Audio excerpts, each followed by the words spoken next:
Il y a des blessures qui ne laissent pas de traces visibles, mais qui déchirent l'âme tous les jours. Être ignoré, être mis de côté, être traité comme si tu n'avais aucune valeur. Peut-être as-tu grandi sans recevoir l'amour que tu méritais. Peut-être que ta douleur vient de ceux qui auraient dû te protéger, car mon père et ma mère m'abandonnent, mais l'Éternel me recueillera. Psaume 27, verset 10. Quand David écrit cela, il parle en connaissance de cause. Lui aussi a été rejeté, ignoré dans sa propre maison. Mais il a appris une vérité puissante. Dieu ne rejette pas ceux que le monde oublie. Là où l'amour humain échoue, l'amour divin commence à guérir. Dieu ne t'a jamais quitté, même lorsque tu te sentais inutile, invisible ou cassé de l'intérieur, sa main était là. Et aujourd'hui, il veut te rappeler que ton identité n'est pas définie par ton passé. Tu n'es pas ce qu'ils ont dit. Tu es ce que Dieu a déclaré. Tu es aimé, tu es choisi, tu es restauré. Écris en commentaire, Dieu ne m'a jamais abandonné. Tu as peut-être grandi avec des mots qui ont blessé ton âme. Tu n'es bon à rien. Tu ne vaux pas mieux que ton père. Personne ne voudra de toi. Des phrases comme des flèches, lancées sans réfléchir, mais qui t'ont marqué profondément. Et peut-être que, jusqu'à aujourd'hui, tu les entends encore dans ton cœur. Car je connais les projets que j'ai formés sur vous, dit l'Éternel, projets de paix et non de malheur, afin de vous donner un avenir et de l'espérance. Jérémie 29, verset 11. Tu dois entendre ceci aujourd'hui. Ce que les hommes ont dit n'annule pas ce que Dieu a préparé. Il n'a jamais cessé de te voir avec amour. Il ne t'a jamais étiqueté selon tes échecs, ni défini par les paroles de mépris. Dieu voit en toi un enfant à relever, à guérir, à reconstruire. Il voit une destinée que personne ne pourra voler. Même si tu as cru aux mensonges du passé, aujourd'hui, il te propose une nouvelle vérité. Tu es digne, tu es voulu, tu es appelé. Et rien de ce que tu as vécu ne peut changer cela. Écris en commentaire, je choisis de croire ce que Dieu dit de moi. Tu peux être entouré et pourtant te sentir seul. Tu peux avoir une famille, des collègues, une église, et pourtant porter en toi ce vide profond que laisse le rejet. Ce moment où tu as compris que tu n'étais pas choisi, ce regard qui t'a blessé, ce silence qui t'a effacé. L'Éternel est proche de ceux qui ont le cœur brisé, et il sauve ceux qui ont l'esprit abattu. Psaume 34, verset 18. Dieu n'est pas seulement un observateur de ta douleur.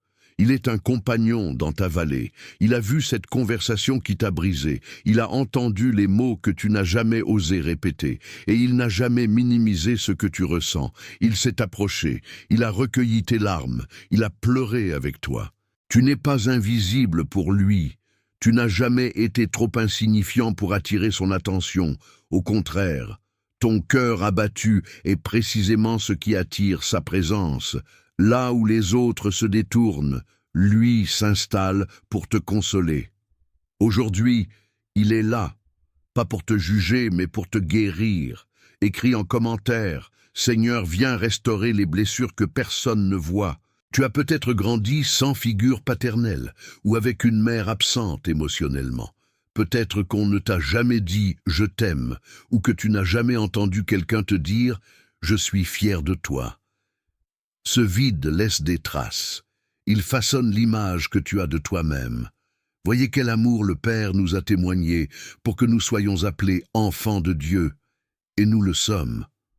1 Jean 3, verset 1. Ce verset n'est pas symbolique, il est réel. Tu n'es pas un rejeté, tu n'es pas un laissé pour compte. Tu es enfant de Dieu, pas figurativement, pas vaguement, véritablement.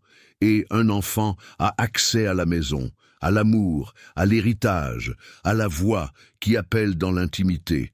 Aujourd'hui, Dieu ne te parle pas comme à un étranger. Il t'appelle par ton nom, avec douceur et puissance. Tu es à moi. Ton identité n'est plus liée à ton passé. Elle est enracinée dans la paternité divine, et c'est dans cet amour que ta reconstruction commence.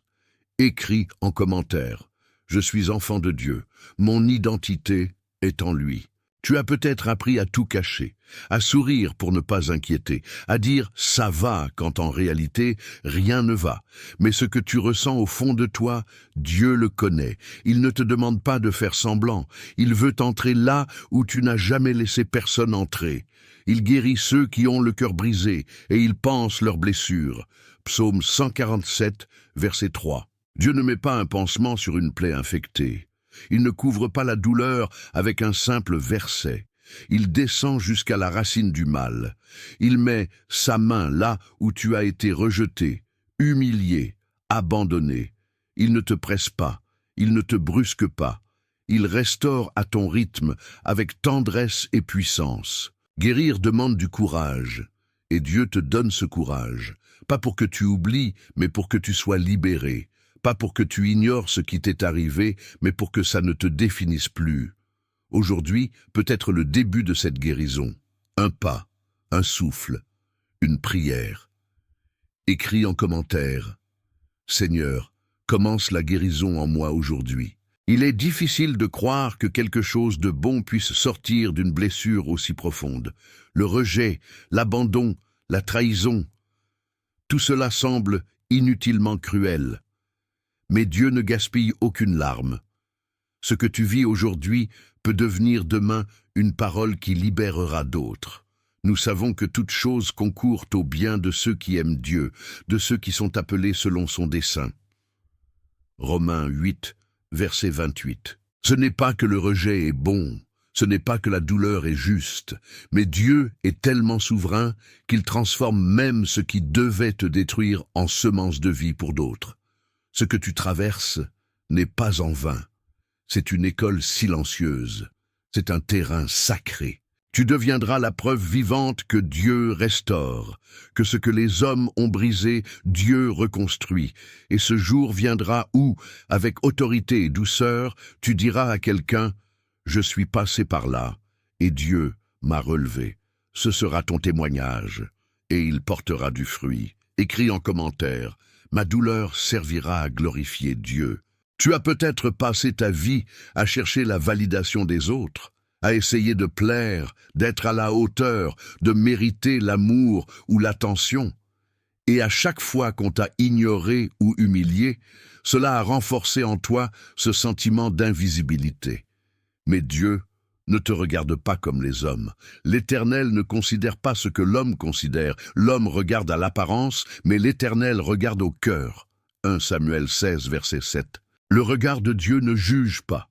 Il ne compare pas. Il ne condamne pas. Il voit au-delà de ton apparence, de ton passé, de tes échecs. Il voit le cœur blessé. Et il voit la beauté encore intacte que le monde a ignorée. Quand Dieu regarde quelqu'un, il restaure. C'est ce regard qui a changé la vie de David, méprisé par ses frères. C'est ce regard qui a relevé Pierre après sa trahison. C'est ce regard qui s'est posé sur toi, même quand tu pensais ne pas exister. Aujourd'hui, ce regard est encore sur toi.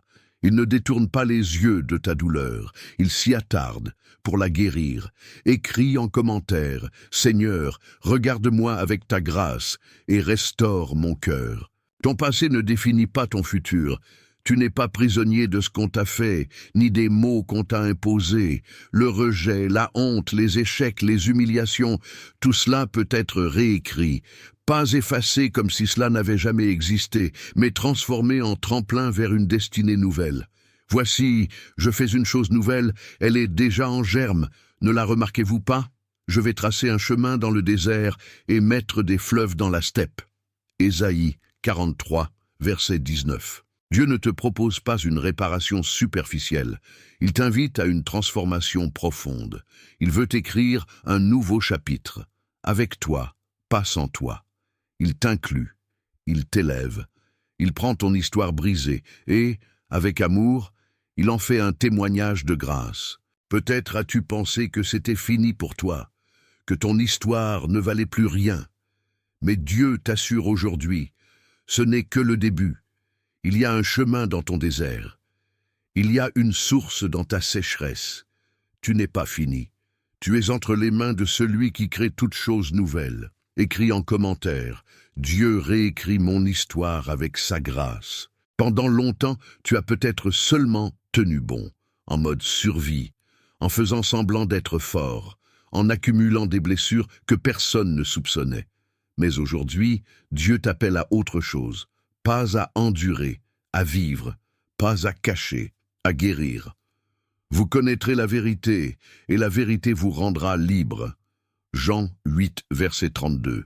Et cette vérité, c'est que tu es aimé, que tu as du prix, que tu n'as pas été oublié, que tu es appelé à marcher la tête haute, libre du regard des autres, libre des traumatismes du passé, libre du mensonge, du rejet. Dieu ne veut pas seulement te consoler, il veut t'arracher à la prison intérieure. Il veut briser les chaînes de la honte, de la comparaison, de l'auto-sabotage. Il veut faire de toi une personne restaurée et libre.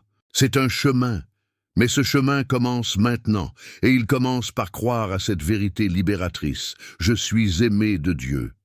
Écris en commentaire.